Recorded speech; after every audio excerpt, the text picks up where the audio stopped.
शास्त्र की रचना दो दृष्टियों से की जाती है। एक तो सामाजिक व्यवस्था और संस्कृति को कायम रखना, जिससे लोग पूर्वजों के पदचिन्हों का अनुकरण कर सकें, तथा दूसरा ये कि वे शाश्वत शांति को प्राप्त कर लें। रामचरितमानस, बाइबल, कुरान इत्यादि में दोनों पक्षों का समावेश है, किंतु भौतिक दृष्टि प्रधान होने के कारण मनुष्य समाजोपयोगी व्यवस्था को ही पकड़ पाता है। आध्यात्मिक सूक्तियों को भी वो सामाजिक व्यवस्था के ही संदर्भ में देखने लगता है। कहता है कि ऐसा तो शास्त्र में लिखा है। इसीलिए वेद व्यास ने दोनों के लिए एक ही ग्रंथ महाभारत लिखते हुए भी आध्यात्मिक क्रिया का संकलन गीता के रूप में अलग से किया, जिससे कि लोग इस मूल कल्याण पथ में भ्रांति का मिश्रण न कर सकें।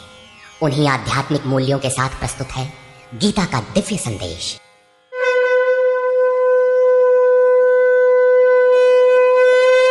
ओम श्री परमात्मने नमः। यथार्थ गीता, श्रीमद् भगवद गीता, अथ तृतीयो अध्यायः।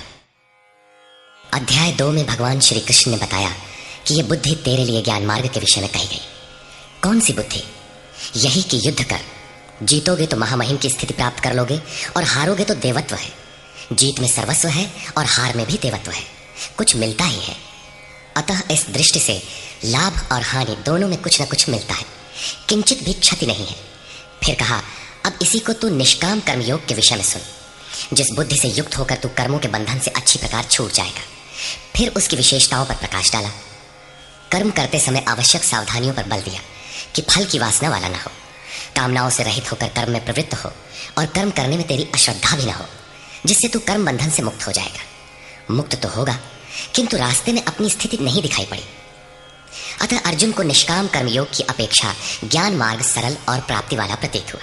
उसने प्रश्न किया, जनार्दन, निष्काम कर्म की अपेक्षा ज्ञान मार्ग आपकी दृष्टि में श्रेष्ठ है, तो मुझे भयंकर कर्मों में क्यों लगाते हैं? प्रश्न स्वाभाविक था। मान लें एक ही स्थान पर जाने के दो रास्ते हैं। यदि आपको वास्तव में जाना है तो आप अवश्य प्रश्न करेंगे कि इनमें सुगम कौन है। यदि नहीं करते तो आप पथिक नहीं। ठीक इसी प्रकार अर्जुन ने भी प्रश्न रखा। अर्जुन उवाच,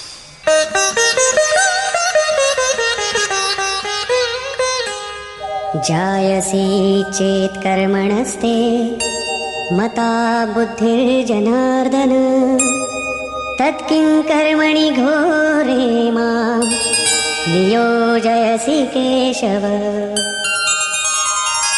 जनों पर दया करने वाले जनार्दन, यदि निष्काम कर्मयोग की अपेक्षा ज्ञान योग आपको श्रेष्ठ मान्य है, तो हे केशव, आप मुझे भयंकर कर्मयोग में क्यों लगाते हैं? निष्काम कर्मयोग में अर्जुन को भयंकरता दिखाई पड़ी, क्योंकि इसमें कर्म करने में ही तेरा अधिकार है, फल में कभी नहीं। कर्म करने में अश्रद्धा भी ना हो और निरंतर समर्पण के साथ योग पर दृष्टि रखते हुए कर्म में लगा रहे। जबकि ज्ञान मार्ग में हारोगे तो देवत्व है, जीतने पर महामहिम स्थिति है। अपनी लाभ हानि स्वयं देखते हुए आगे बढ़ना है। इस प्रकार अर्जुन को निष्काम कर्मयोग की अपेक्षा ज्ञान योग सरल प्रतीत हुआ। इसलिए उसने निवेदन किया, व्यामिश्रेणेव वाक्येन बुद्धिं मोहयसीव मे तदेकं वद निश्चित्य येन श्रेयोऽहमाप्नुयाम्। आप इन मिले हुए से वचनों से मेरी बुद्धि मोहित सी करते हैं। आप तो मेरी बुद्धि का मोह दूर करने में प्रवृत्त हुए हैं। अतः इनमें से एक निश्चय करके कहिए, जिससे मैं श्रेय परम कल्याण मोक्ष को प्राप्त हो जाऊं। इस पर श्री कृष्ण ने कहा, श्री भगवान उवाच, लोकेऽस्मिन् द्विविधा निष्ठा पुरा प्रोक्ता मया नघ ज्ञानयोगेन सांख्यानां कर्मयोगेन योगिनाम्। निष्पाप अर्जुन, इस संसार में सत्य शोध की दो धाराएं मेरे द्वारा पहले कही गई हैं। पहले का तात्पर्य कभी सत्य युग या त्रेता में नहीं, बल्कि अभी जिसे दूसरे अध्याय में कहे आए हैं। ज्ञानियों के लिए ज्ञान मार्ग और योगियों के लिए निष्काम कर्मयोग बताया गया है। दोनों ही मार्गों के अनुसार कर्म तो करना ही पड़ेगा, कर्म अनिवार्य है। न कर्मणामनारम्भात् नैष्कर्म्यं पुरुषोऽश्नुते न च सन्न्यसनादेव सिद्धिं समधिगच्छति। अर्जुन, मनुष्य न तो कर्मों को न आरंभ करने से निष्कर्मता की अंतिम स्थिति को प्राप्त होता है और न आरंभ की हुई क्रिया को त्यागने मात्र से भगवत प्राप्ति रूपी परम सिद्धि को ही प्राप्त होता है। अब तुझे ज्ञान मार्ग अच्छा लगे या निष्काम कर्म मार्ग, दोनों में कर्म तो करना ही पड़ेगा। प्रायः इस स्थल पर लोग भगवत पथ में संक्षिप्त मार्ग और बचाव ढूंढने लगते हैं। कर्म आरंभ ही न करें, हो गए निष्कर्मी। कहीं ऐसी भ्रांति न रह जाए, इसलिए श्री कृष्ण बल देते हैं कि कर्मों को न आरंभ करने से कोई निष्कर्म भाव को नहीं प्राप्त होता। शुभाशुभ कर्मों का जहां अंत है, परम निष्कर्मता की उस स्थिति को कर्म करके ही पाया जा सकता है। इसी प्रकार बहुत से लोग कहते हैं हम तो ज्ञान मार्गी हैं, ज्ञान मार्ग में कर्म है ही नहीं। ऐसा मानकर कर्मों को त्यागने वाले ज्ञानी नहीं होते। आरंभ की हुई क्रिया को त्यागने मात्र से कोई भगवत साक्षात्कार रूपी परम सिद्धि को प्राप्त नहीं होता है, क्योंकि नहि कश्चित् क्षणमपि जातु तिष्ठत्य कर्मकृत् कार्यते ह्यवशः कर्म सर्वः प्रकृतिजैर्गुणैः।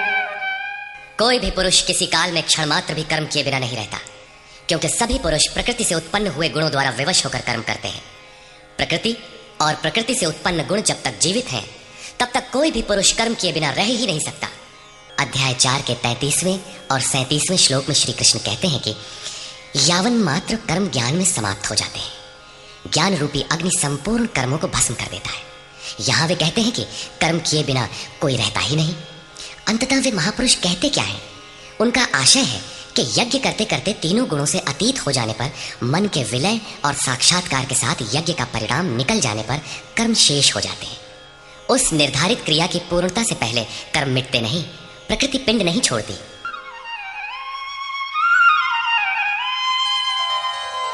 कर्मेन्द्रियाणि संयम्य य आस्ते मनसा स्मरन् इंद्रियार्थान् विमूढ़ात्मा मिथ्याचार स उच्यते। इतने पर भी विशेष रूप से मूढ़ लोग जो कर्मेंद्रियों को हट से रोककर इंद्रियों के भोगों का मन से स्मरण करते रहते हैं, वे मिथ्याचारी हैं, पाखंडी हैं, न कि ज्ञानी। सिद्ध है कि कृष्ण काल में भी ऐसी रूढ़ियां थीं।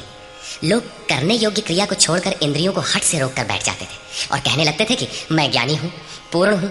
किंतु श्री कृष्ण कहते हैं कि वे धूर्त हैं। ज्ञान मार्ग अच्छा लगे या निष्काम कर्मयोग, दोनों ही मार्गों में कर्म तो करना ही पड़ेगा। यस्त्विन्द्रियाणि मनसा नियम्यारभतेऽर्जुन कर्मेन्द्रियैः कर्मयोगम् असक्तः स विशिष्यते। अर्जुन, जो पुरुष मन से इंद्रियों को वश में करके, जब मन में भी वासनाओं का स्फुरण न हो, सर्वथा अनासक्त हुआ कर्मेंद्रियों से कर्मयोग का आचरण करता है, वो श्रेष्ठ है। ठीक है, समझ में आया कि कर्म का आचरण करें, किंतु ये प्रश्न खड़ा होता है कि कौन सा कर्म करें।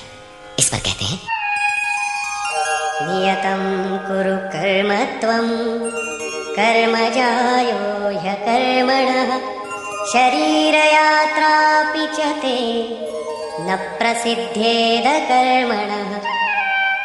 अर्जुन, तो निर्धारित किए हुए कर्म को कर, अर्थात कर्म तो बहुत से हैं, उनमें से कोई एक चुना हुआ है, उसी नियत कर्म को कर। कर्म न करने की अपेक्षा कर्म करना ही श्रेष्ठ है।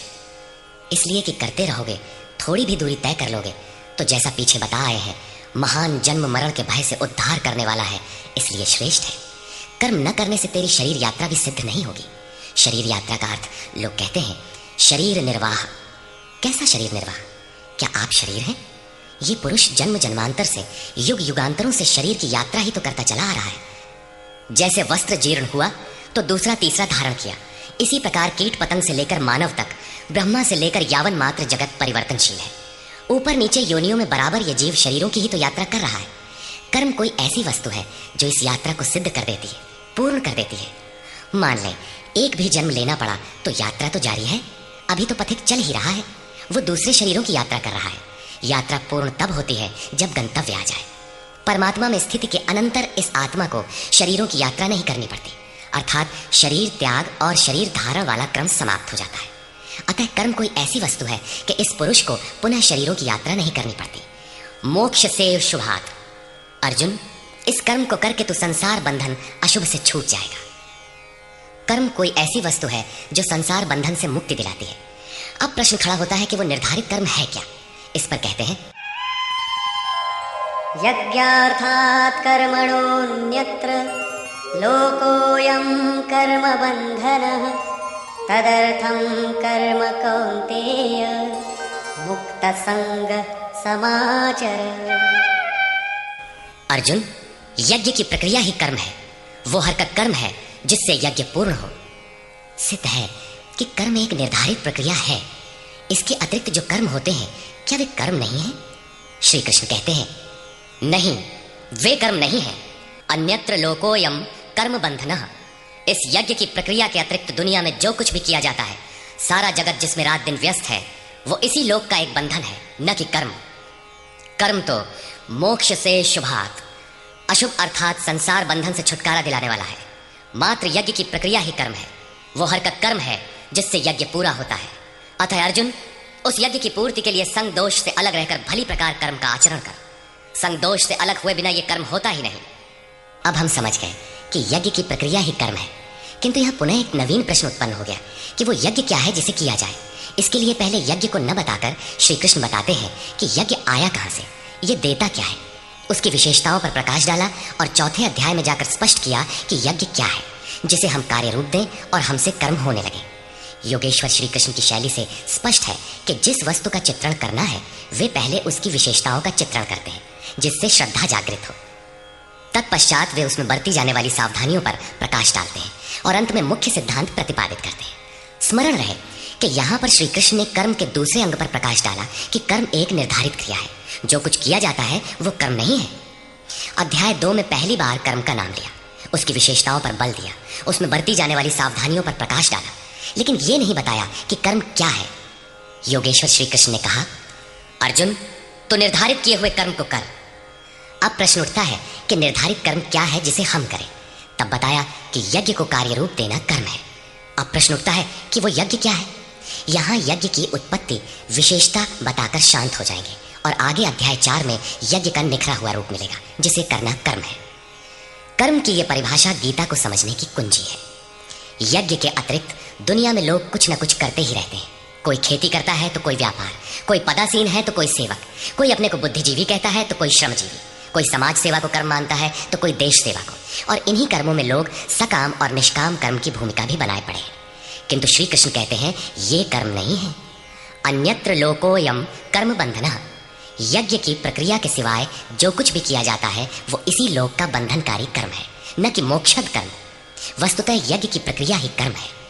अब यज्ञ न बताकर पहले ये बताते हैं कि यज्ञ आया कहां से। सह यज्ञाः प्रजा सृष्ट्वा पुरोवाच प्रजापतिः अनेन प्रसविष्यध्वम् एष वोस्त्विष्टकामधुक्।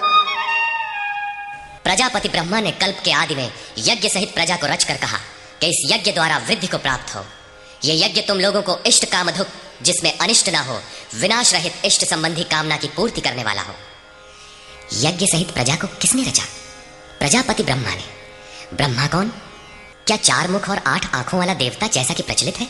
नहीं, श्री कृष्ण के अनुसार देवता नाम की कोई अलग सत्ता है ही नहीं। फिर प्रजापति कौन है? वस्तुतः जिसने प्रजा के मूल उद्गम परमात्मा में प्रवेश पा लिया है वो महापुरुष प्रजापति है। बुद्धि ही ब्रह्मा है। अहंकार शिव बुद्धि अज, मन शशि चित्त महान। उस समय बुद्धि यंत्र मात्र होती है। उस महापुरुष की वाणी में परमात्मा ही बोलता है। भजन की वास्तविक क्रिया प्रारंभ हो जाने पर बुद्धि का उत्तरोत्तर उत्थान होता है। प्रारंभ में वो बुद्धि ब्रह्म विद्या से संयुक्त होने के कारण ब्रह्मविद कही जाती है। क्रमशः विकारों का शमन होने पर, ब्रह्म विद्या में श्रेष्ठ होने पर यह ब्रह्म विद्वर कही जाती है। उत्थान और सूक्ष्म हो जाने पर बुद्धि की अवस्था विकसित हो जाती है। वो ब्रह्म विद्वरीयान कहलाती है। उस अवस्था में ब्रह्म विद्वेत्ता पुरुष दूसरों को भी उत्थान मार्ग पर लाने का अधिकार प्राप्त कर लेता है। बुद्धि की पराकाष्ठा है ब्रह्म विद्वरिष्ठ, अर्थात ब्रह्मविद की वो अवस्था जिसमें इष्ट प्रवाहित है। ऐसी स्थिति वाले महापुरुष प्रजा के मूल उद्गम परमात्मा में प्रविष्ट और स्थित रहते हैं। ऐसे महापुरुषों की बुद्धि मात्र यंत्र है। वे ही प्रजापति कहलाते हैं। वे प्रकृति के द्वंद्व का विश्लेषण कर आराधना क्रिया की रचना करते हैं। यज्ञ के अनुरूप संस्कारों का देना ही प्रजा की रचना है। इससे पूर्व समाज अचेत अव्यवस्थित रहता है। सृष्टि अनादि है, संस्कार पहले से ही है, किंतु अस्त व्यस्त विकृत है। यज्ञ के अनुरूप उन्हें ढालना ही रचना या सजाना है। ऐसे महापुरुष ने कल्प के आदि में यज्ञ सहित प्रजा की रचना की। कल्प निरोग बनाता है, वैद्य कल्प देते हैं, कोई कायाकल्प करता है। ये क्षणिक शरीरों का कल्प है। वास्तविक कल्प तो तब है जब भवरोग से मुक्ति मिल जाए। आराधना का प्रारंभ इस कल्प की शुरुआत है। आराधना पूर्ण हुई तो आपका कल्प पूरा हो गया। इस प्रकार परमात्म स्वरूपस्थ महापुरुषों ने भजन के प्रारंभ में यज्ञ सहित संस्कारों को सुसंगठित कर कहा कि इस यज्ञ से तुम वृद्धि को प्राप्त हो। कैसी वृद्धि? क्या मकान कच्चे से पक्का बन जाएगा? आय अधिक होने लगेगी? नहीं, यज्ञ इष्ट कामधु, इष्ट संबंधी कामना की पूर्ति करेगा। इष्ट है परमात्मा, उस परमात्मा संबंधी कामना की पूर्ति वाला है। प्रश्न स्वाभाविक है कि यज्ञ सीधे उस परमात्मा की प्राप्ति करा देगा अथवा क्रम क्रम से चलकर।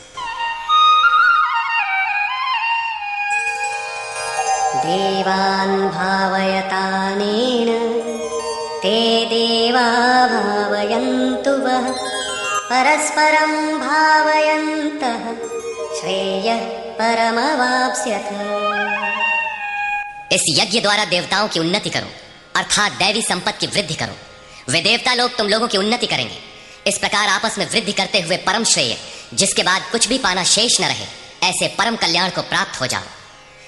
ज्यों ज्यों हम यज्ञ में प्रवेश करेंगे, आगे यज्ञ का अर्थ होगा आराधना की विधि। त्यों त्यों हृदय देश में दैवी संपत्ति अर्जित होती चली जाएगी। परम देव एकमात्र परमात्मा है। उस परम देव में प्रवेश दिला देने वाली जो संपद है, अंतःकरण की जो सजातीय प्रवृत्ति है, उसी को दैवी संपत्ति कहते हैं। वो परम देव को संभव करती है, इसलिए दैवी संपत्ति कही जाती है, न कि बाहरी देवता जैसा लोग कल्पना कर लेते हैं। योगेश्वर श्री कृष्ण के शब्दों में उनका कोई अस्तित्व नहीं है। आगे कहते हैं,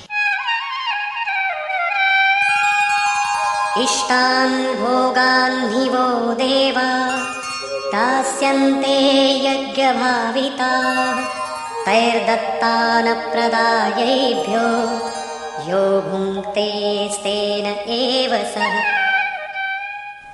यज्ञ द्वारा संवर्धित देवता दैवी संपत्ति आपको इष्टान भोगान ही दास्यन्ते, इष्ट अर्थात आराध्य संबंधी भोगों को देंगे, अन्य कुछ नहीं।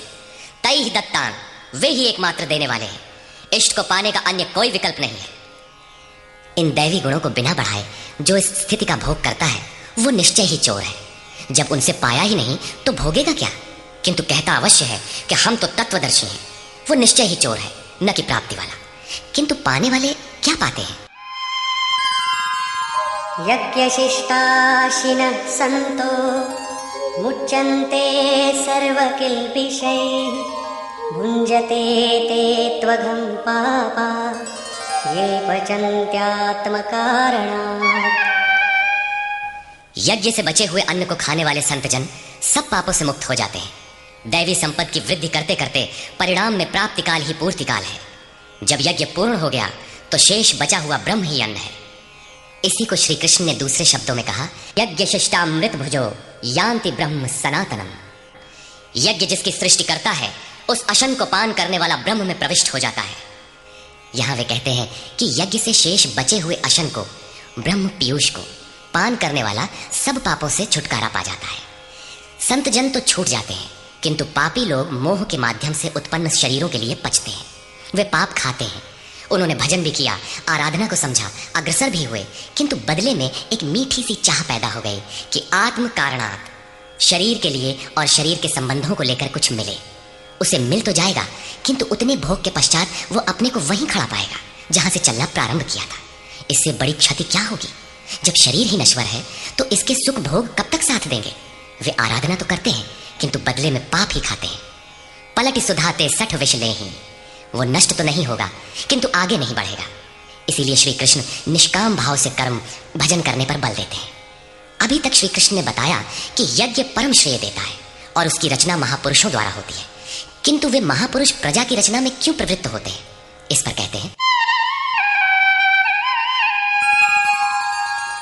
अन्नाद्भवन्ति भूतानि पर्जन्यादन्न संभवः यज्ञाद्भवति पर्जन्यो यज्ञः कर्म समुद्भवः। कर्म ब्रह्मोद्भवं विद्धि ब्रह्माक्षर समुद्भवं तस्मात् सर्वगतं ब्रह्म नित्यं यज्ञे प्रतिष्ठितम्। संपूर्ण प्राणी अन्न से उत्पन्न होते हैं। अन्नम ब्रह्म व्यजानात्, अन्न परमात्मा ही है। उस ब्रह्म पीयूष को ही उद्देश्य बनाकर प्राणी यज्ञ की ओर अग्रसर होता है। अन्न की उत्पत्ति वृष्टि से होती है, बादलों से होने वाली वर्षा नहीं, अपितु कृपा वृष्टि। पूर्व संचित यज्ञ कर्म ही कृपा के रूप में बरस पड़ता है। आज की आराधना कल कृपा के रूप में मिलेगी, इसीलिए वृष्टि यज्ञ से होती है। स्वाहा बोलने और तिल जौ जलाने से ही वृष्टि होती तो विश्व की अधिकांश मरुभूमि ऊसर क्यों रहती, उर्वर बन जाती। यहाँ कृपा वृष्टि यज्ञ की देन है। ये यज्ञ कर्मों से ही उत्पन्न होने वाला है। कर्म से यज्ञ पूर्ण होता है। उस कर्म को वेद से उत्पन्न हुआ जान। वेद ब्रह्म स्थित महापुरुष की वाणी है। जो तत्व विदित नहीं है उसकी प्रत्यक्ष अनुभूति का नाम वेद है, न कि कुछ श्लोक संग्रह। वेद अविनाशी परमात्मा से उत्पन्न हुआ जान। कहा तो महात्माओं ने, किंतु वे परमात्मा के साथ तद्रूप हो चुके हैं। उनके माध्यम से अविनाशी परमात्मा ही बोलता है, इसलिए वेद अपौरुषेय कहे जाते हैं। महापुरुष वेद कहाँ से पा गए? तो वेद अविनाशी परमात्मा से उत्पन्न हुआ। वे महापुरुष उससे तद्रूप हैं, वे मात्र यंत्र हैं, इसलिए उनके द्वारा वही बोलता है, क्योंकि यज्ञ के द्वारा ही मन के निरोध काल में वो विदित होता है। इससे सर्वव्यापी परम अक्षर परमात्मा सर्वदा यज्ञ में ही प्रतिष्ठित है। यज्ञ ही उसे पाने का एकमात्र उपाय है। इसी पर बल देते हैं। एवं प्रवर्तितं चक्रं नानुवर्तयति हयः अघायुरिन्द्रिया रामो मोघं पार्थ सजीवति। हे पार्थ, जो पुरुष इसी लोक में मनुष्य शरीर प्राप्त कर इस प्रकार चलाए हुए साधन चक्र के अनुसार नहीं बरतता, अर्थात दैवी संपत्ति का उत्कर्ष, देवताओं की वृद्धि और परस्पर वृद्धि के द्वारा अक्षय धाम को प्राप्त करना, इस क्रम के अनुसार जो नहीं बरतता, इंद्रियों का आराम चाहने वाला वो पापायु पुरुष व्यर्थ ही जीता है। बंधुओं, योगेश्वर श्री कृष्ण ने अध्याय 2 में कर्म का नाम लिया और इस अध्याय में बताया कि नियत कर्म का आचरण कर। यज्ञ की प्रक्रिया ही कर्म है। इसके सिवाय जो कुछ किया जाता है वो इसी लोक का बंधन है। इसीलिए संग दोष से अलग रहकर उस यज्ञ की पूर्ति के लिए कर्म का आचरण कर। उन्होंने यज्ञ की विशेषताओं पर प्रकाश डाला और बताया कि यज्ञ की उत्पत्ति ब्रह्मा से है। प्रजा अन्न को उद्देश्य बनाकर उस यज्ञ में प्रवृत्त होती है। यज्ञ कर्म से और कर्म अपौरुषेय वेद से उत्पन्न होते हैं, जबकि वेद मंत्रों के दृष्टा महापुरुष ही थे। उनका पुरुष तिरोहित हो चुका था। प्राप्ति के साथ अविनाशी परमात्मा ही शेष बचा था। इसलिए वेद परमात्मा से उत्पन्न है। सर्वव्यापी परमात्मा यज्ञ में सर्वदा प्रतिष्ठित है। इस साधन चक्र के अनुसार जो नहीं बरतता वो पापायु पुरुष इंद्रियों का सुख चाहने वाला है, व्यर्थ ही जीता है। अर्थात यज्ञ ऐसी विधि विशेष है जिसमें इंद्रियों का आराम नहीं है, अपितु अक्षय सुख है। इंद्रियों के संयम के साथ इसमें लगने का विधान है। इंद्रियों का आराम चाहने वाले पापायु हैं। अभी तक श्री कृष्ण ने नहीं बताया है कि यज्ञ है क्या, परंतु क्या यज्ञ करते ही रहेंगे या इसका कभी अंत भी होगा? इस पर योगेश्वर कहते हैं, यस्त्वात्मरतिरेव स्यात् आत्मतृप्तश्च मानवः आत्मन्येव च सन्तुष्टः तस्य कार्यं न विद्यते। परंतु जो मनुष्य आत्मा में ही रत, आत्मतृप्त और आत्मा में ही संतुष्ट है, उसके लिए कोई कर्तव्य नहीं रह जाता। यही तो लक्ष्य था। जब अव्यक्त सनातन अविनाशी आत्म तत्व प्राप्त हो गया तो आगे ढूंढे किसे? ऐसे पुरुष के लिए न कर्म की आवश्यकता है न किसी आराधना की। आत्मा और परमात्मा एक दूसरे के पर्याय हैं। इसी का पुनः चित्रण करते हैं। नैव तस्य कृतेनार्थो न कृतेनेह कश्चन न चास्य सर्वभूतेषु कश्चिदर्थव्यपाश्रयः। इस संसार में उस पुरुष का किए जाने से कोई लाभ नहीं है और न छोड़ देने से कोई हानि है, जबकि पहले आवश्यक था। उसका संपूर्ण प्राणियों में कोई स्वार्थ संबंध नहीं रह जाता। आत्मा ही तो शाश्वत, सनातन, अव्यक्त, अपरिवर्तनशील और अक्षय है। जब उसी को पा लिया, उसी से संतुष्ट, उसी से तृप्त, उसी में ओतप्रोत और स्थित है, आगे कोई सत्ता ही नहीं तो किसको खोजें? मिलेगा क्या? उस पुरुष के लिए कर्म छोड़ देने से कोई हानि भी नहीं है, क्योंकि विकार जिस पर अंकित होते हैं वो चित्त ही न रहा। उसका संपूर्ण भूतों में, बाह्य जगत और आंतरिक संकल्पों की परत में लेश मात्र भी अर्थ नहीं रहता। सबसे बड़ा अर्थ तो था परमात्मा। जब वही उपलब्ध है तो दूसरों से उसका क्या प्रयोजन होगा? तस्मादसक्तः सततं कार्यं कर्म समाचर असक्तो ह्याचरन् कर्म परमाप्नोति पुरुषः। इस स्थिति को प्राप्त करने के लिए तू अनासक्त हुआ, निरंतर कार्यम कर्म, जो करने योग्य कर्म है उस कर्म को अच्छी प्रकार कर, क्योंकि अनासक्त पुरुष कर्म के आचरण से परमात्मा को प्राप्त होता है। नियत कर्म कार्यम कर्म एक ही है। कर्म की प्रेरणा देते हुए वे कहते हैं, कर्मणैव हि संसिद्धिम् आस्थिता जनकादयः लोकसंग्रहमेवापि संपश्यन् कर्तुमर्हसि। जनक माने राजा जनक नहीं, जनक जन्मदाता को कहते हैं। योग ही जनक है, आपके स्वरूप को जन्म देता है, प्रकट करता है। योग से संयुक्त प्रत्येक महापुरुष जनक है। ऐसे योग संयुक्त बहुत से ऋषियों, जनकादयः, जनक इत्यादि ज्ञानी जन महापुरुष भी कर्मणा एव संसिद्धिम, कर्मों के द्वारा ही परम सिद्धि को प्राप्त हुए हैं। परम सिद्धि माने परम तत्व परमात्मा की प्राप्ति। जनक इत्यादि जितने भी पूर्व में होने वाले महर्षि हुए हैं, इस कार्यम कर्म के द्वारा जो यज्ञ की प्रक्रिया है, इस कर्म को करके ही संसिद्धिम, परम सिद्धि को प्राप्त हुए। किंतु प्राप्ति के पश्चात वे भी लोक संग्रह को देखकर कर्म करते हैं, लोक हित को चाहते हुए कर्म करते हैं। अतः तू भी प्राप्ति के पश्चात लोक नायक बनने के लिए कार्य करने के ही योग्य है। क्यों? यद्यदाचरति श्रेष्ठः तत्तदेवेतरो जनः स यत्प्रमाणं कुरुते लोकस्तदनुवर्तते। श्रेष्ठ पुरुष जो जो आचरण करता है, अन्य पुरुष भी उसके अनुसार ही करते हैं। वो महापुरुष जो कुछ प्रमाण कर देता है, संसार उसका अनुसरण करता है। पहले श्री कृष्ण ने स्वरूप में स्थित आत्मतृप्त महापुरुष की रहनी पर प्रकाश डाला कि उसके लिए कर्म किए जाने से न कोई लाभ और न छोड़ने से कोई हानि। फिर भी जनकादि कर्म में भली प्रकार बरतते थे। वहां उन महापुरुषों से श्री कृष्ण धीरे से अपनी तुलना कर देते हैं कि मैं भी एक महापुरुष हूं। न मे पार्थास्ति कर्तव्यम् त्रिषु लोकेषु किंचन नानवाप्तमवाप्तव्यम् वर्त एव च कर्मणि। हे पार्थ, मुझे तीनों लोकों में कोई कर्तव्य नहीं है। पीछे कह आए हैं कि उस महापुरुष का समस्त भूतों में कोई कर्तव्य नहीं है। यहां कहते हैं तीनों लोकों में मुझे कुछ भी कर्तव्य शेष नहीं है, तथा किंचन मात्र प्राप्त होने योग्य वस्तु अप्राप्त नहीं है। तब भी मैं कर्म में भली प्रकार बरतता हूं। क्यों? यदि ह्यहं न वर्तेयं जातु कर्मण्यतन्द्रितः मम वर्तमानुवर्तन्ते मनुष्याः पार्थ सर्वशः। क्योंकि यदि मैं सावधान होकर कदाचित कर्म में न बरतूं तो मनुष्य मेरे बर्ताव के अनुसार बरतने लग जाएंगे। तो क्या आपका अनुकरण भी बुरा है? श्री कृष्ण कहते हैं हाँ। उत्सीदेयुरिमे लोका न कुर्यां कर्म चेदहम् संकरस्य च कर्ता स्याम् उपहन्यामिमाः प्रजाः। यदि मैं सावधान होकर कर्म न करूं तो ये सब लोग भ्रष्ट हो जाएं और मैं संकरस्य, वर्ण संकर का करने वाला हूं तथा इन सारी प्रजा का हनन करने वाला, मारने वाला बनूं। स्वरूप में स्थित महापुरुष सतर्क रहकर यदि आराधना क्रम में न लगे रहें तो समाज उनकी नकल करके भ्रष्ट हो जाएगा। महापुरुष ने तो आराधना पूर्ण करके परम नैष्कर्म्य की स्थिति को पाया है। वे न करें तो उनके लिए कोई हानि नहीं है, किंतु समाज ने तो अभी आराधना आरंभ ही नहीं की। पीछे वालों के मार्गदर्शन के लिए ही महापुरुष कर्म करते हैं। मैं भी करता हूं। अर्थात श्री कृष्ण एक महापुरुष थे, न कि बैकुंठ से आए हुए कोई विशेष भगवान।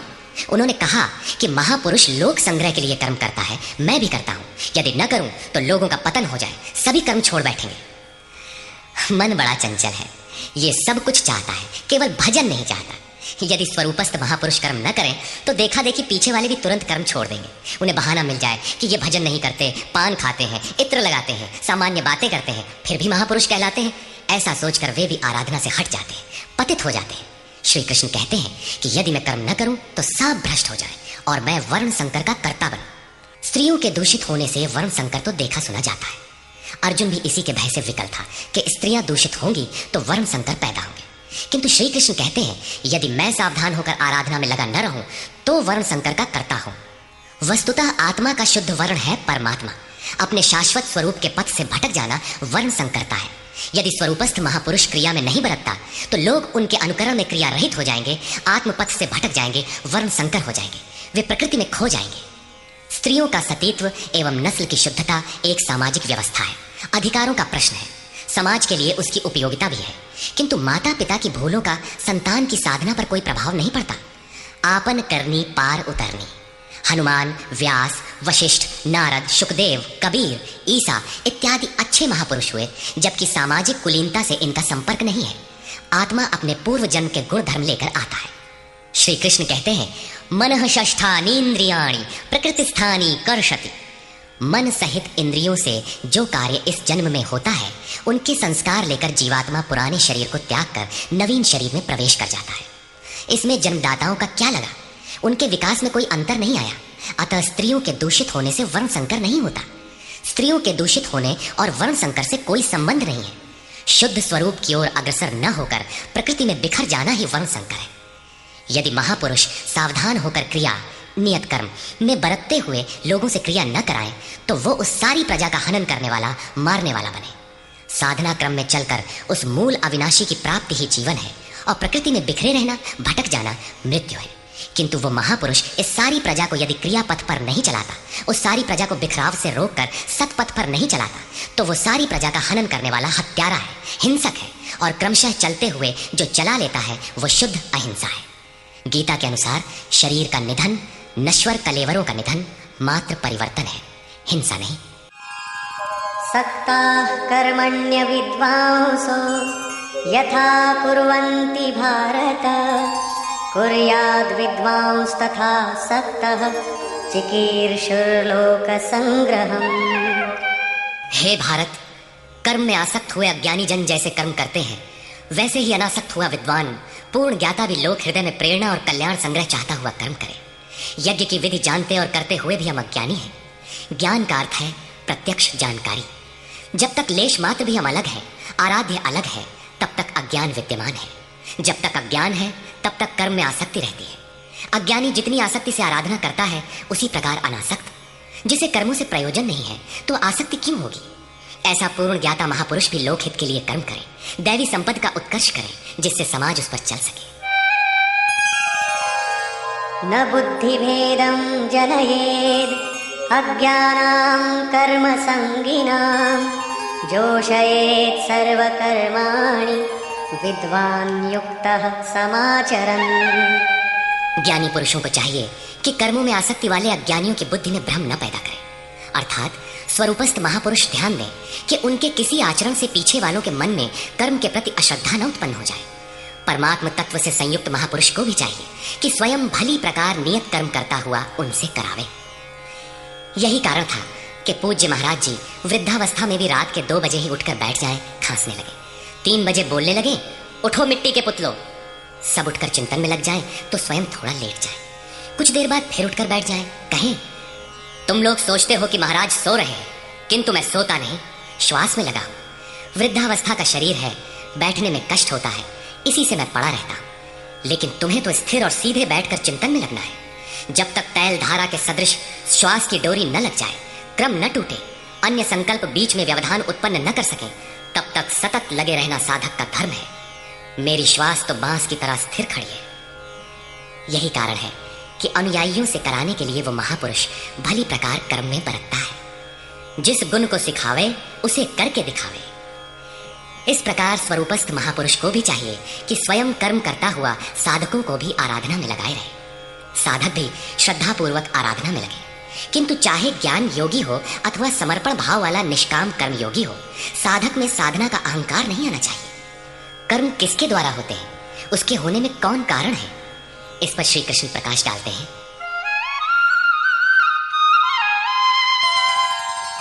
प्रकृतेः क्रियमाणानि गुणैः कर्माणि सर्वशः, अहंकार विमूढ़ात्मा कर्ताहमिति मन्यते। आरंभ से पूर्ति पर्यंत संपूर्ण कर्म प्रकृति के गुणों द्वारा किए जाते हैं। फिर भी अहंकार से विशेष मूढ़ पुरुष मैं करता हूं ऐसा मान लेता है। ये कैसे माना जाए कि आराधना प्रकृति के गुणों द्वारा होती है? ऐसा किसने देखा? इस पर कहते हैं, तत्त्ववित्तु महाबाहो गुणकर्म विभागयोः, गुणा गुणेषु वर्तन्ते इति मत्वा न सज्जते। हे महाबाहु, गुण और कर्म के विभाग को तत्वविद परम तत्व परमात्मा की जानकारी वाले महापुरुषों ने देखा और संपूर्ण गुण गुणों में बरत रहे हैं। ऐसा मानकर वे गुण और कर्मों के कर्तापन में आसक्त नहीं होते। यहां तत्व का अर्थ परम तत्व परमात्मा है, न कि 5 या 25 तत्व जैसा कि लोग गणना करते हैं। योगेश्वर श्री कृष्ण के शब्दों में तत्व एकमात्र परमात्मा है, अन्य कोई तत्व है ही नहीं। गुणों को पार करके परम तत्व परमात्मा में स्थित महापुरुष गुण के अनुसार कर्मों का विभाजन देख पाते हैं। तामसी गुण रहेगा तो उसका कार्य होगा आलस्य, निद्रा, प्रमाद, कर्म में प्रवृत्त न होने का स्वभाव। राजसी गुण रहेंगे तो आराधना में पीछे न हटने का स्वभाव, शौर्य, स्वामी भाव से कर्म होगा। और सात्विक गुण कार्यरत होने पर ध्यान, समाधि, अनुभवी उपलब्धि, धारावाहिक चिंतन, सरलता स्वभाव में होगी। गुण परिवर्तनशील है। प्रत्यक्षदर्शी ज्ञानी ही देख पाता है कि गुणों के अनुरूप कर्मों का उत्कर्ष अपकर्ष होता है। गुण अपना कार्य करा लेते हैं, अर्थात गुण गुणों में बरतते हैं। ऐसा समझकर वो प्रत्यक्ष दृष्टा कर्म में आसक्त नहीं होता। किंतु जिसने गुणों का पार नहीं पाया, जो अभी रास्ते में है, उन्हें तो कर्म में आसक्त रहना है। इसलिए प्रकृतेर्गुण सम्मूढाः सज्जन्ते गुणकर्मसु तान् कृत्स्नविदो मन्दान् कृत्स्नविन्न विचालयेत्। प्रकृति के गुणों से मोहित हुए पुरुष गुण और कर्मों में क्रमशः निर्मल गुणों की ओर उन्नति देखकर उनमें आसक्त होते हैं। उन अच्छी प्रकार न समझने वाले मंदान, शिथिल प्रयत्न वालों को अच्छी प्रकार जानने वाला ज्ञानी चलायमान न करे। उन्हें हतोत्साहित न करे, बल्कि प्रोत्साहन दे, क्योंकि कर्म करके ही उन्हें परम नैष्कर्म्य की स्थिति पाना है। अपनी शक्ति और स्थिति का आकलन करके कर्म में प्रवृत्त होने वाले ज्ञान मार्गी साधकों को चाहिए कि कर्म को गुणों की देन माने, अपने को कर्ता मानकर अहंकारी न बन जाए। निर्मल गुणों को प्राप्त होने पर भी उनमें आसक्त न हो। किंतु निष्काम कर्मयोगी को कर्म और गुणों के विश्लेषण में समय देने की कोई आवश्यकता नहीं है। उसे तो बस समर्पण के साथ कर्म करते जाना है। कौन गुण आ जा रहा है, ये देखना इष्ट की जिम्मेदारी हो जाती है। गुणों का परिवर्तन और क्रम क्रम से उत्थान वो इष्ट की ही देन मानता है और कर्म होने को भी उन्हीं की देन मानता है। अतः कर्तापन का अहंकार या गुणों में आसक्ति होने की समस्या उसके लिए नहीं रहती, जबकि अनवरत लगा रहता है। इसी पर और साथ ही युद्ध का स्वरूप बताते हुए श्री कृष्ण कहते हैं, मयि सर्वाणि कर्माणि सन्न्यस्याध्यात्मचेतसा निराशीर्निर्ममो भूत्वा युध्यस्व विगतज्वरः। इसलिए अर्जुन, तू अध्यात्म चेतसा, अंतरात्मा में चित्त का निरोध करके ध्यानस्थ होकर संपूर्ण कर्मों का मुझ में अर्पण करके आशा रहित, ममता रहित और संताप रहित होकर युद्ध कर। जब चित्त ध्यान में स्थित है, लेश मात्र भी कहीं आशा नहीं, कर्म में ममत्व नहीं है, असफलता का संताप नहीं है, तो वो पुरुष कौन सा युद्ध करेगा। जब सब ओर से चित्त सिमटकर हृदय देश में निरुद्ध होता जा रहा है, तो वो लड़ेगा किस लिए, किससे, और वहां है कौन। वास्तव में जब आप ध्यान में प्रवेश करेंगे, तभी युद्ध का सही स्वरूप खड़ा होता है। तो काम, क्रोध, राग, द्वेष, आशा, तृष्णा इत्यादि विकारों का समूह, विजातीय प्रवृत्तियां जो कुरु कहलाती हैं, संसार में प्रवृत्ति देती ही रहती है। बाधा के रूप में भयंकर आक्रमण करती हैं। बस इनका पार पाना ही युद्ध है। इनको मिटाते हुए अंतरात्मा में सिमटते जाना, ध्यानस्थ होते जाना ही यथार्थ युद्ध है। इसी पर पुनः बल देते हैं, ये मे मतमिदं नित्यम् अनुतिष्ठन्ति मानवाः श्रद्धावन्तो न सूयन्तो मुच्यन्ते तेऽपि कर्मभिः। अर्जुन, जो कोई मनुष्य दोष दृष्टि से रहित होकर श्रद्धा भाव समर्पण से संयुक्त हुआ, सदा मेरे इस मत के अनुसार बरतते हैं कि युद्ध कर, वे पुरुष भी संपूर्ण कर्मों से छूट जाते हैं। योगेश्वर का यह आश्वासन किसी हिंदू, मुसलमान या ईसाई के लिए नहीं, अपितु मानव मात्र के लिए है। उनका मत है कि युद्ध कर। इससे ऐसा प्रतीत होता है कि ये उपदेश युद्ध वालों के लिए था। अर्जुन के समक्ष तो सौभाग्य से विश्व युद्ध की संरचना थी। आपके सामने तो कोई युद्ध नहीं है। आप गीता के पीछे क्यों पड़े हैं? क्योंकि कर्मों से छूटने का उपाय तो युद्ध करने वालों के लिए है, किंतु ऐसा कुछ नहीं है। वस्तुतः ये अंतर्देश की लड़ाई है। क्षेत्र और क्षेत्रज्ञ का, विद्या और अविद्या का, धर्म क्षेत्र और कुरुक्षेत्र का संघर्ष है। आप ज्यों-ज्यों ध्यान में चित्त का निरोध करेंगे, विजातीय प्रवृत्ति बाधा के रूप में प्रत्यक्ष होती है, भयंकर आक्रमण करती है। उसका शमन करते हुए चित्त का निरोध करते जाना ही युद्ध है। जो दोष दृष्टि से रहित होकर श्रद्धा के साथ इस युद्ध में लगता है वो कर्मों के बंधन से, आवागमन से भली प्रकार छुटकारा पा जाता है। जो इस युद्ध में प्रवृत्त नहीं होता उसकी क्या गति होती है, इस पर कहते हैं, ये त्वेतदभ्यसूयन्तो नानुतिष्ठन्ति मे मतम् सर्वज्ञान विमूढांस्तान् विद्धि नष्टान चेतसः। जो दोष दृष्टि वाले अचेतसः, मोह निशा में अचेत लोग मेरे इस मत के अनुसार नहीं बरतते, अर्थात ध्यानस्थ होकर आशा, ममता, संताप रहित होकर समर्पण के साथ युद्ध नहीं करते, सर्वज्ञान विमूढ़ान, ज्ञान पथ में सर्वथा मोहित उन लोगों को तू कल्याण से भ्रष्ट हुआ ही जान। जब यही सही है तो लोग करते क्यों नहीं, इस पर कहते हैं, सदृशं चेष्टते स्वस्याः प्रकृतेर्ज्ञानवानपि प्रकृतिं यान्ति भूतानि निग्रहः किं करिष्यति। सभी प्राणी अपनी प्रकृति को प्राप्त होते हैं, अपने स्वभाव से परवश होकर कर्म में भाग लेते हैं। प्रत्यक्षदर्शी ज्ञानी भी अपनी प्रकृति के अनुसार चेष्टा करता है। प्राणी अपने कर्मों में बरतते हैं और ज्ञानी अपने स्वरूप में। जैसा जिसकी प्रकृति का दबाव है वैसा ही कार्य करता है, ये स्वयं सिद्ध है। इसमें निराकरण कोई क्या करेगा। यही कारण है कि सभी लोग मेरे मत के अनुसार कर्म में प्रवृत्त नहीं हो पाते। वे आशा, ममता, संताप का, दूसरे शब्दों में राग द्वेष का त्याग नहीं कर पाते, जिससे कर्म का सम्यक आचरण नहीं हो पाता। इसी को और स्पष्ट करते हैं और दूसरा कारण बताते हैं, इन्द्रियस्येन्द्रियस्यार्थे रागद्वेषौ व्यवस्थितौ तयोर्न वशमागच्छेत् तौ ह्यस्य परिपन्थिनौ। इंद्रिय और इंद्रियों के भोगों में राग और द्वेष स्थित हैं। इन दोनों के वश में नहीं होना चाहिए, क्योंकि इस कल्याण मार्ग में कर्मों से छूट जाने वाली प्रणाली में ये राग और द्वेष दुर्धर्ष शत्रु हैं, आराधना का अपहरण कर ले जाते हैं।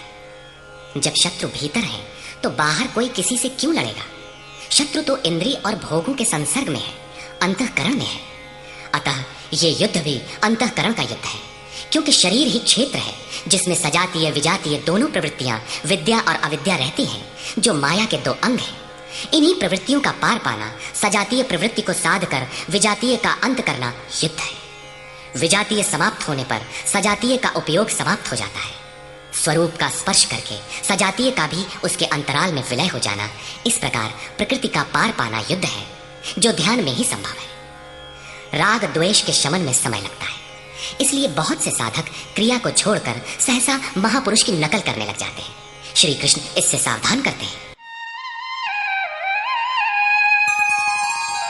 श्रेयान् स्वधर्मो विगुणः परधर्मात् स्वनुष्ठिता स्वधर्मे निधनं श्रेयः परधर्मो भयावह।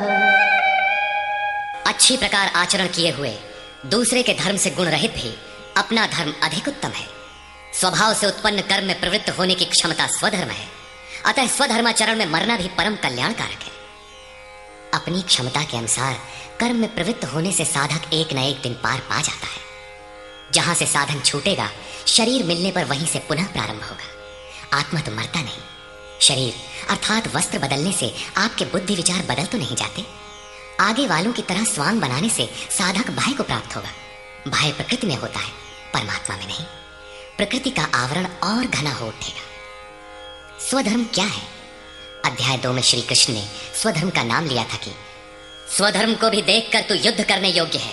क्षत्रिय के लिए इससे बढ़कर कल्याणकारी मार्ग नहीं है। स्वधर्म में अर्जुन क्षत्रिय पाया जाता है। संकेत किया कि अर्जुन, जो ब्राह्मण है, वेदों का उपदेश उनके लिए क्षुद्र जलाशय के तुल्य है। तू वेदों से ऊपर उठ और ब्राह्मण बन, अर्थात स्वधर्म में परिवर्तन संभव है। वहां पुनः कहा कि राग द्वेष के वश में न हो, इन्हें काट, स्वधर्म श्रेयस्कर है। इनका यह आशय नहीं है कि अर्जुन किसी ब्राह्मण की नकल करके उस जैसी वेशभूषा बना ले। एक ही कर्म पथ को महापुरुष ने 4 श्रेणियों में बांट दिया: निकृष्ट, मध्यम, उत्तम, अति उत्तम। इन श्रेणी के साधकों को क्रमशः शूद्र, वैश्य, क्षत्रिय और ब्राह्मण की संज्ञा दी। शूद्र वाली क्षमता से कर्म का आरंभ होता है, और साधना क्रम में वही साधक ब्राह्मण बन सकता है। इससे भी आगे जब वो परमात्मा में प्रवेश पा जाता है तो न ब्राह्मणो न क्षत्रियः न वैश्यो न शूद्रः चिदानंद रूपः शिवः केवलोऽहम्, वो वर्णों से ऊपर हो जाता है। यही श्री कृष्ण भी कहते हैं कि चातुर्वर्ण्यम मया सृष्टम, 4 वर्णों की रचना मैंने की। तो क्या जन्म के आधार पर मनुष्यों को बांटा? नहीं, गुण कर्म विभागशः, गुणों के आधार पर कर्म बांटा गया। कौन सा कर्म? क्या सांसारिक कर्म? श्री कृष्ण कहते हैं नहीं, नियत कर्म। नियत कर्म क्या है? वो है यज्ञ की प्रक्रिया जिसमें होता है श्वास में प्रश्वास का हवन, प्रश्वास का श्वास में हवन, इंद्रिय संयम इत्यादि, जिसका शुद्ध अर्थ है योग साधना आराधना। इस आराधना कर्म को ही 4 श्रेणियों में बांटा गया। जैसी क्षमता वाला पुरुष हो उसे उसी श्रेणी से प्रारंभ करना चाहिए। यही सबका अपना अपना स्वधर्म है। यदि वो आगे वालों की नकल करेगा तो भय को प्राप्त होगा, सर्वथा नष्ट तो नहीं होगा, क्योंकि इसमें बीज का नाश तो नहीं होता। हाँ, वो प्रकृति के दबाव से भयाक्रांत दीनहीन अवश्य हो जाएगा। शिशु कक्षा का विद्यार्थी स्नातक कक्षा में बैठने लगे तो स्नातक क्या बनेगा? वो प्रारंभिक वर्णमाला से भी वंचित रह जाएगा। अर्जुन प्रश्न रखता है कि मनुष्य स्वधर्म का आचरण क्यों नहीं कर पाता? अर्जुन उवाच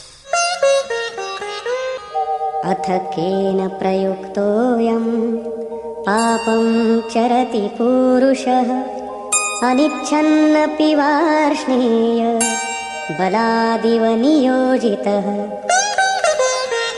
हे कृष्ण, फिर ये पुरुष बरबस घसीट कर लगाए हुए के सदृश न चाहता हुआ भी किसकी प्रेरणा से पाप का आचरण करता है? आपके मत के अनुसार क्यों नहीं चल पाता?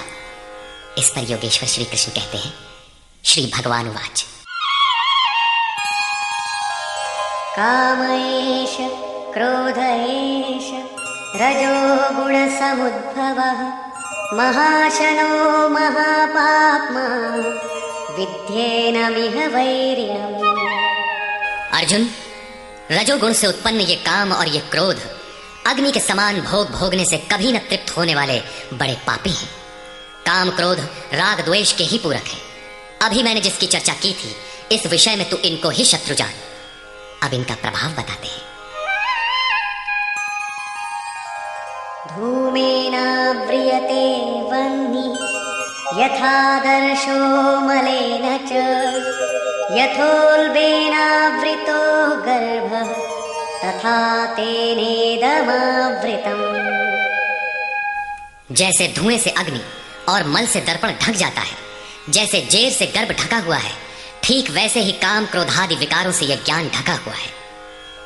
भीगी लकड़ी जलाने पर धुआं ही धुआं होता है। अग्नि रहकर भी लपट का रूप नहीं ले पाता।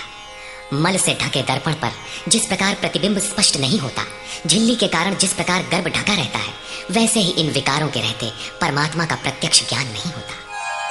आवृतं ज्ञानमेतेन ज्ञानिनो नित्यवैरिणा कामरूपेण कौन्तेय दुष्पूरेणानलेन च। कौन्तेय, अग्नि के समान भोगों से न तृप्त होने वाले ज्ञानियों के निरंतर बैरी इस काम से ज्ञान ढका हुआ है। अभी तो श्री कृष्ण ने काम और क्रोध 2 शत्रु बताए। प्रस्तुत श्लोक में वे केवल एक शत्रु काम का नाम लेते हैं। वस्तुतः काम में क्रोध का अंतर्भाव है। कार्य पूर्ण होने पर क्रोध समाप्त हो जाता है, किंतु कामना समाप्त नहीं होती। कामना पूर्ति में व्यवधान पड़ते ही क्रोध पुनः उभर आता है। काम के अंतराल में क्रोध भी निहित है। इस शत्रु का निवास कहाँ है? इसे ढूंढे कहाँ? निवास जान लेने पर इसे समूल नष्ट करने से सुविधा रहेगी। इस पर श्री कृष्ण कहते हैं,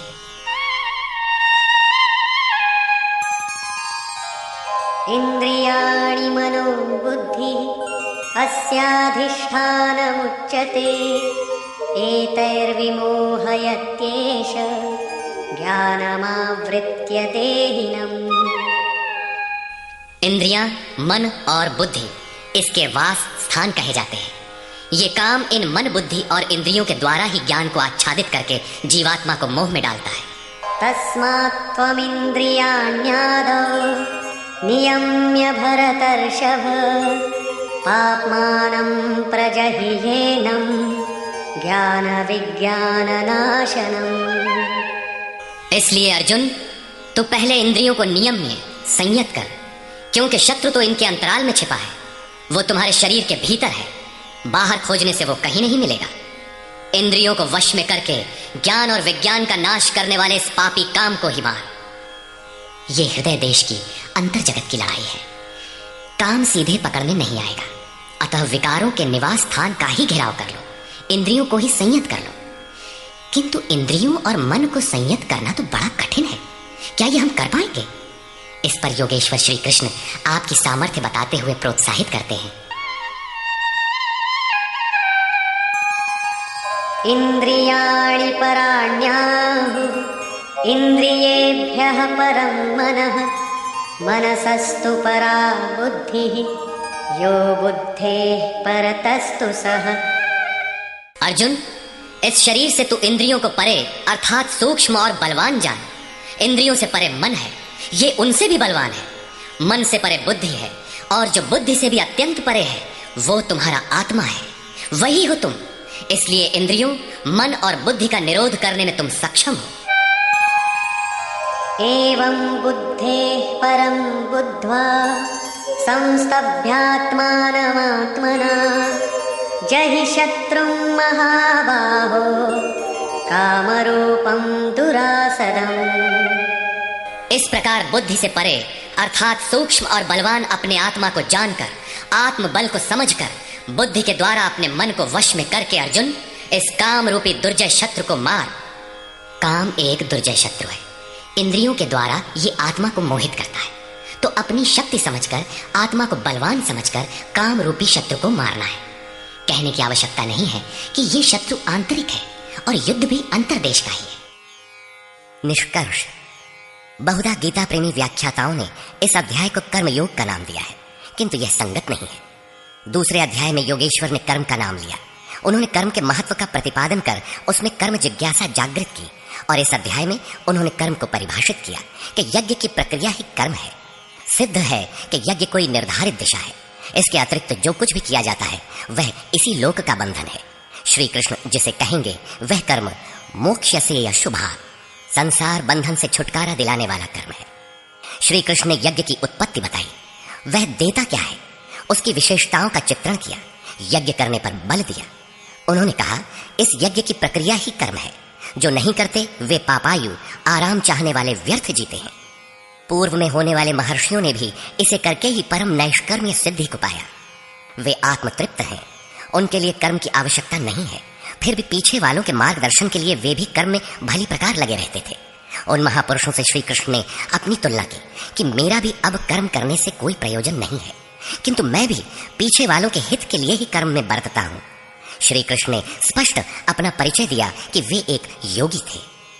उन्होंने कर्म में प्रवृत्त साधकों को चलायमान न करने को कहा, क्योंकि कर्म करके ही उन साधकों को स्थिति प्राप्त करनी है। यदि नहीं करेंगे तो नष्ट हो जाएंगे। इस कर्म के लिए ध्यानस्थ होकर युद्ध करना है। आंखें बंद हैं, इंद्रियों से सिमटकर चित्त का निरोध हो चला तो युद्ध कैसा? उस समय काम, क्रोध, राग, द्वेष बाधक होते हैं। इन विजातीय प्रवृत्तियों का पार पाना ही युद्ध है। आसुरी संपद कुरुक्षेत्र विजातीय प्रवृत्ति को शनह शनह छांटते हुए ध्यानस्थ होते जाना ही युद्ध है। वस्तुतः ध्यान में ही युद्ध है। यही इस अध्याय का सारांश है, जिसमें न कर्म बताया न यज्ञ। यदि यज्ञ समझ में आ जाए तो कर्म समझ में आए। अभी तो कर्म समझाया ही नहीं गया। इस अध्याय में केवल स्थित प्रज्ञ महापुरुष के प्रशिक्षणात्मक पहलू पर बल दिया गया।